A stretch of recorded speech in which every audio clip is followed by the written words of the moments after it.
filme A Estrada 47 conta a história de caçadores de minas da Força Expedicionária Brasileira. Durante a Segunda Guerra Mundial, eles sofrem um ataque de pânico. Eles se perdem, enfrentam fome e frio e acabam encontrando inimigos também perdidos. Juntos, eles vivem uma aventura quase impossível para mudar os seus destinos. O filme chega aos cinemas em maio, já premiado. Foi o melhor filme no Festival de Gramado, do Festival Ibero-Americano de Cinema no Ceará, todos em 2014. E ainda um prêmio no Festival de Havana e uma medalha da FEB, considerado o melhor dos prêmios pelo diretor.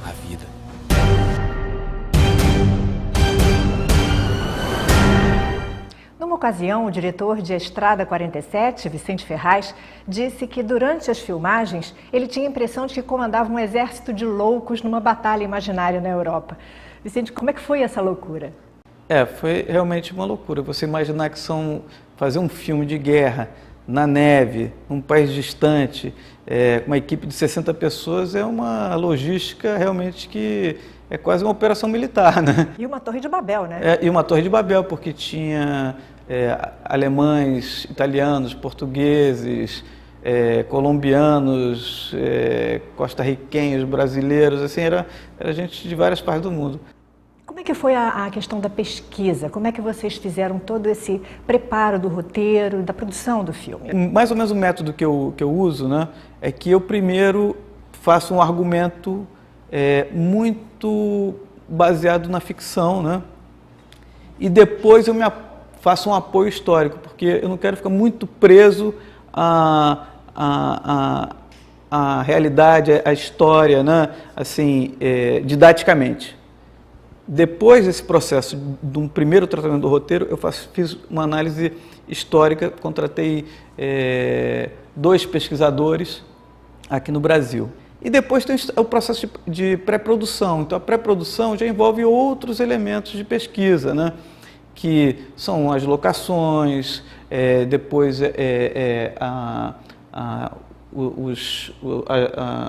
os decorados, o vestuário. Como a Itália é um berço do cinema, não foi difícil conseguir roupas, uniformes de época, viaturas. Vamos falar um pouquinho sobre o elenco? Como é que foi a escolha do elenco e como eles se adaptaram lá a toda a diversidade encontrada no local? O elenco, assim, acho que tem um princípio que eu tinha, que era o exército brasileiro, naquela guerra europeia, e o que ficou na história, existe um certo anonimato do soldado brasileiro e um protagonismo daquelas grandes potências, né? Principalmente da Alemanha, dos Estados Unidos, da Inglaterra, da União Soviética, né? Ou seja, daqueles exércitos, do Japão. Então, eu queria transformar isso. Os atores europeus eram grandes nomes, né? São grandes nomes, né? Richard Sammel e o Sérgio Rubini. E os atores brasileiros eu queria que fossem atores menos conhecidos do grande público, né? Tem o Daniel de Oliveira, que é um ator muito conhecido, o Júlio Andrade, que é um ator que hoje em dia está bastante conhecido, e tem esses atores que são emergentes agora, que é o Togun Teixeira e o Francisco Gaspar. Todos eles excelentes atores. O Richard Sammel, que é um grande ator, tinha feito, bom, o público brasileiro conhece o 007, do Bastardos Inglórios, de uma série de filmes.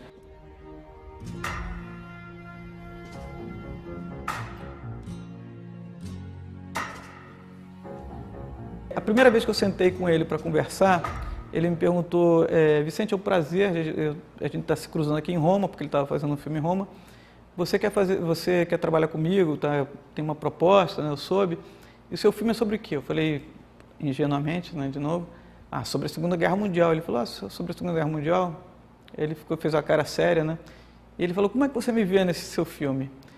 Eu te vejo como um oficial alemão. Aí ele baixou a cabeça, fez assim e falou, olha, Vicente, essa história foi contada tantas vezes, eu já fiz tantas vezes esse personagem, eu não estou interessado em fazer de novo esse filme. Aí ele já estava quase se levantando, aí eu falei, mas Richard, você vai ser capturado por uma patrulha brasileira. Ele, o quê? Uma patrulha brasileira? O Brasil teve na guerra contra a Alemanha? Aí ele sentou e comecei a contar a história. Ele não sabia que o Brasil tinha lutado contra a Alemanha. Ele achou ele falou o ineditismo da história. Aí ele falou, por favor, você me manda o roteiro e em uma semana eu te dou a resposta. Em uma semana me deu a resposta e falei, quero fazer esse filme, né? Em relação à gravação, como é que foi? Porque era um frio. Não, imagina você filmar na neve de verdade, né? Ou seja, em locações, não tem estúdio. A gente estava vivendo um inverno parecido com o inverno dos nossos pracinhas, né? Claro que não uma situação de combate, não, é bem diferente. Mas a natureza, ela foi implacável com a gente, né? Era tudo imprevisível, né? E você teve, inclusive, uma passagem perto dos norte-americanos que estavam numa base, iam bombardear a Líbia, e você estava ali no meio. Como é que foi essa história? Não, essa história é curiosa, porque imagina, eu sempre fico pensando no outro lado. A gente foi filmar perto de Aviano. Aviano é uma das grandes bases da OTAN, né? Então, um pouco antes, a gente imagina o serviço de inteligência da base, sabendo que estavam chegando 60 pessoas, uma equipe dirigida por um brasileiro, com tanques, armamento, para fazer um filme sobre a Segunda Guerra Mundial, né? Ou seja, coisas que também até duvido que eles conheciam a história, né? Então era uma coisa muito estranha aquilo para ele, aquela movimentação, né? E ali era na época era o início da Primavera Árabe, e estava tendo os preparativos para os bombardeios da Líbia, né?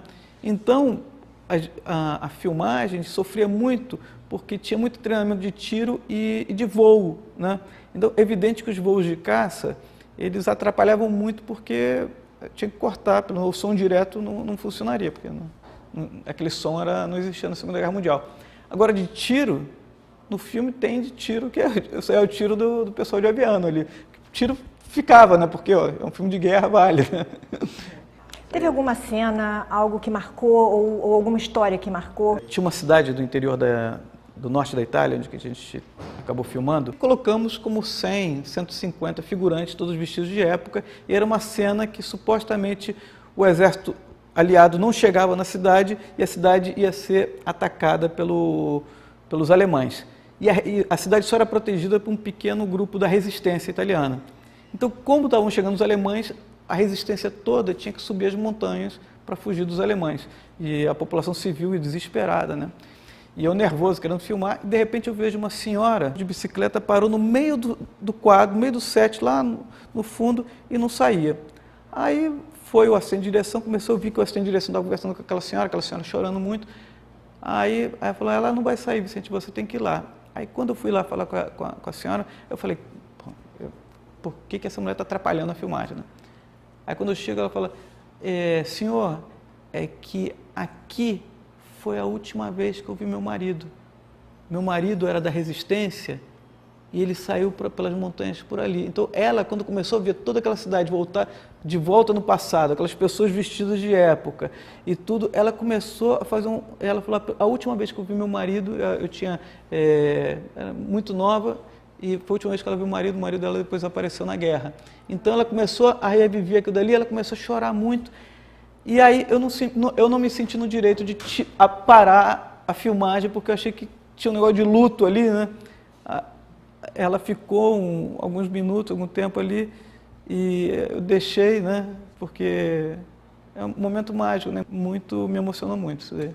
E como é que foi a sua relação com o Exército? Existia sempre essa lacuna, né, de contar essa história. Então o Exército foi muito aberto, né? Foi muito colaborador. Eles fizeram uma análise do roteiro, gostaram muito do ponto de vista que a história era contada e abriram todas as portas possíveis, né? Inclusive até para o treinamento dos atores, né? Os atores eles não tinham uma formação militar, né? Eram até distantes do tema, então o Exército ofereceu um dos quartéis para treinamento dos atores, né? A premissa do roteiro é um ataque de pânico e a constante no filme todo é o medo. Então isso daí, a princípio, para um olhar superficial, vai dizer assim que é uma imagem que denigre o soldado. O que é uma grande mentira, porque a história de todas as guerras, de todos os exércitos, esses episódios eles aconteceram e acontecem, né? Então não seria o exército brasileiro que não teria um episódio desse. E a questão do medo é uma coisa que é claro, qualquer pessoa que já teve... Humano, É humano e é o medo que te salva. Mas você teve preocupação do Exército implicar um pouco com isso? Evidente que em nenhum momento, muito pelo contrário, fiz um filme até para reivindicar essa parte da história brasileira. O filme ele reivindica, né? Dentro da história desses personagens, eles se reivindicam no final e com um heroísmo anônimo, né, no caso, né? Porque o anonimato do soldado brasileiro é uma das coisas que mais me comove nessa história toda, né? Esses jovens, garotos de 19, 20 e poucos anos que viveram tudo isso, voltaram para o Brasil e de alguma maneira voltaram para o anonimato também depois de ter feito essa verdadeira odisseia, isso é uma coisa que ficou na minha cabeça. E quem pensa que vai conversar com um ex-combatente, vai encontrar uma pessoa ufanista, se vangloriando do seu heroísmo, não, são pessoas muito comuns, modestas, e ao mesmo tempo a guerra tem um outro tempo na memória deles, mesmo eles sabendo a importância que tiveram para a história do Brasil. Você descobriu mais o Brasil e a história do Brasil fazendo filme? Com certeza, eu acho a Segunda Guerra Mundial é um momento chave para a gente do século XX e até para a gente entender o mundo contemporâneo. E saber que os brasileiros estiveram naquela situação, e uma situação limite, né? Ou seja, a guerra é uma situação limite. E o que eu fui entendendo, o soldado brasileiro, a diferença que o soldado brasileiro fez nesse momento da história. E como era uma tropa muito diversa, né, de várias regiões do Brasil, de estratos sociais diferentes, né? Então eram microcosmos do Brasil ali, naquela situação limite. E eu acho que a gente pode observar, em muitos casos, o melhor do brasileiro, né? Então isso daí, acho que era uma maneira que eu senti exemplar de falar um pouco sobre o Brasil. Você também teve contato com pessoas da Itália que viveram também a questão da guerra. Como é que foi essa descoberta também dessas histórias incríveis que você viu na Itália? E a primeira vez que eu fui a Roma, né, as pessoas em Roma desconheciam totalmente a história, né, do Brasil na Segunda Guerra Mundial. Por ignorância, algumas pessoas perguntavam se o Brasil tinha lutado do lado do Mussolini, do eixo. Eu falei que não, estiveram do lado dos aliados. Mas quando eu cheguei ali perto da linha gótica, né, nas cidades, principalmente Gaggio Montano, Montese, em Gaggio Montano a cidade estava esperando a gente. Assim, claro, a gente tinha combinado que a gente ia chegar no tal dia, então estavam enfileirados ali na praça, as crianças, os idosos, as pessoas falando, finalmente os brasileiros vão fazer o filme, brasiliani vão fazer o filme, vão girar aquele filme sobre a Segunda Guerra Mundial. Então foi uma coisa muito emocionante. Então aquelas pessoas, principalmente os idosos, eles recontaram muito o carinho, com muito carinho e muito respeito, a participação do Brasil, porque se a gente pensar, aquele pedaço da Itália foi libertado pelos brasileiros. Então, a gratidão é uma gratidão de 70 anos, né? Sempre falam sobre isso, né? O soldado brasileiro, ele é muito próximo, ele é muito amigo. Né? Você sentiu isso também lá? Quando eu vejo as missões de paz, onde o Exército Brasileiro participa ou participou, sempre tem esse relato, né? Curioso, né? E na Segunda Guerra Mundial isso é muito claro. Quando eu estava saindo da cidade, uma senhora veio e me deu um queijo para me levar para um soldado que supostamente ela falou que eu ia encontrar aqui no Rio de Janeiro, né? Um soldado chamado João, que o João tinha alimentado a família dela. Eu fiquei com o queijo na mão, eu não sabia o que eu ia fazer, porque encontrar um ex-pracinha chamado João, 70 anos depois. Mas se alguém conheceu o João, fala que tem um queijo esperando ele. A que você atribui o fato do próprio brasileiro não conhecer a história e não valorizar os pracinhas? Eu acho que tem um tema aí que é importante abordar, né? São os momentos de encontro e desencontro do Exército Brasileiro com a sociedade civil e vice-versa também, né? Eu acho que a gente, no caso da minha geração muito marcada por esse período da ditadura militar, né? Que é uma ditadura civil-militar, que é importante a gente voltar a afirmar isso, onde que nós, a sociedade civil, também fizemos parte desse processo, mas foi um processo que criou muita muitas cicatrizes e muita polarização na sociedade brasileira. Então, eu, como vivi o final desse processo político, então, todos os temas ligados ao Exército Brasileiro eu tinha uma certa distância. Achei curioso que você saiu de um extremo. Assim. Não, as pessoas, porque eu realmente, eu estudei em Cuba, morei 3 anos em Cuba, assim, conheço bastante, há 30 anos que eu vou e tudo, mas assim, em nenhum momento, imagina, eu tenho uma visão bastante crítica do outro lado, já fiz filmes lá muito críticos e eu acho que uma das coisas que embaça é a ideologia ela te cega, te embaça, né? Eu acho, eu falei, esse é um momento, uma parte da história brasileira tão bacana, tão edificante, né? E que ficou um pouco, pelo menos por parte da minha geração, um pouco apagada por isso, né? Mas eu acho que hoje em dia eu sou um democrata radical, convicto, e eu acho que a gente está vivendo um momento que esses valores estão se reafirmando e a gente acompanha o Exército Brasileiro nesse papel constitucional. Nesse processo, eu, como não tenho nenhuma formação militar ou contato familiar com o Exército Brasileiro, eu fui aprendendo na marra isso, né? Então, pouco a pouco eu fui entendendo a vida militar, pouco a pouco eu fui entrando nos sites, nas revistas, entendendo que o papel do Exército Brasileiro extrapola em muito a uma questão de defesa de uma agressão territorial. É um serviço que o Exército Brasileiro faz, né? Eu acho que, no caso dessa pequena experiência, né, onde um cineasta faz um filme sobre uma parte da história do Brasil, sobre uma parte da história do Exército Brasileiro, onde que ele precisou da colaboração do Exército, né? Então, foi uma ponte que foi construída, né? Foi uma pequena ponte. Então, o que eu acho que deve existir outras pontes, né? Principalmente para as novas gerações entenderem, né? Esse papel do Exército na vida brasileira. Os nossos ex-combatentes da FEB, que é a última geração está aí, né? E a gente tem que prestar atenção, eles são os heróis brasileiros, verdadeiros combatentes antifascistas, os que combateram pela democracia. O 21 de fevereiro, no dia da vitória, o 7 de setembro, se faça homenagem a esses pracinhos, mas a sociedade civil tem que homenagear a esses heróis, esses que combateram pela democracia, né?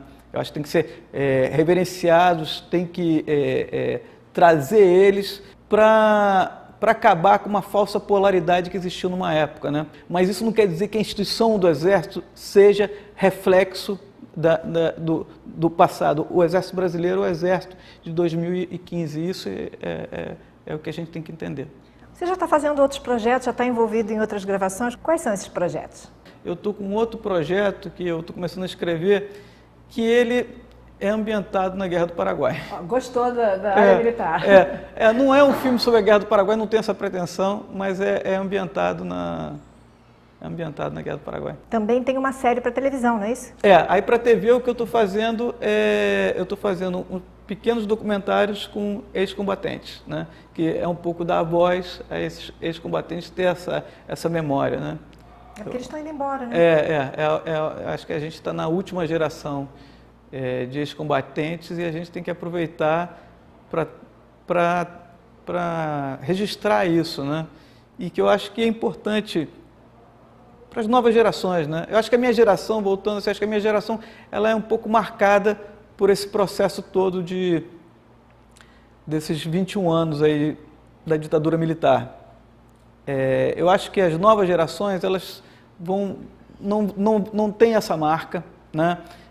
Tem um olhar fresco e eu acho que precisam de grandes exemplos edificantes da história do Exército Brasileiro. E eu acho que nada melhor do que ter esses senhores aí que ainda estão com a gente para passarem um pouco da história do Brasil. Então, por favor, convide as pessoas para assistir a Estrada 47. Eu convido a todos vocês para verem a Estrada 47, que vai ser estreado dia 7 de maio nos no circuito comercial, né? Eu acho que é uma boa oportunidade de conhecer um pouco a história do Exército Brasileiro e principalmente a história do Brasil. A gente é brasileiro. Wir sind im Krieg sogar gegen Brasilien. Das ist absurd. Você não tem medo, não? Tenho fé. Ich bin fertig. Poi direzione strada 47. Dobbiamo sminare il campo minato. Io so dove. Strada 47.